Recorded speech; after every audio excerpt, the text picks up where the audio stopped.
আপনাদের সকল সাকিবিয়ানদের পক্ষে এবং স্পেশাল থ্যাঙ্কস আজকে জানাচ্ছি যে মামুনের সিনেমার জন্য সাকিবিয়ানরা এত শ্রম দিয়েছে। আমি সাকিবিয়ান আমার সমস্ত ফ্যানদের কাছে, সমস্ত সাকিবিয়ানদের কাছে অনেক অনেক কৃতজ্ঞ যে তারা এই সিনেমার জন্য অক্লান্ত পরিশ্রম করেছে, এখনো করে যাচ্ছে। আমি সত্যি সাকিবিয়ানদের নিয়ে অনেক গর্বিত যে আমার আমার ভালোবাসার সাকিবিয়ান আছে। আর ছবিটা আসলে সত্যি আপনারা যারাই দেখেছেন যে মামুন অনেক দরদ দিয়েই ছবিটা বানিয়েছে, ও সর্বাত্মক চেষ্টা করেছে।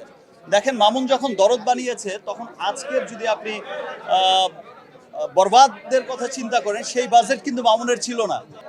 ডে বাইডে কিন্তু বাজেট ইনক্রিজ করেছে। আপনি যখন আজকে দরদ বানিয়েছে মামুন, তখন কিন্তু তুফানের বাজেটও মামুন পায়নি।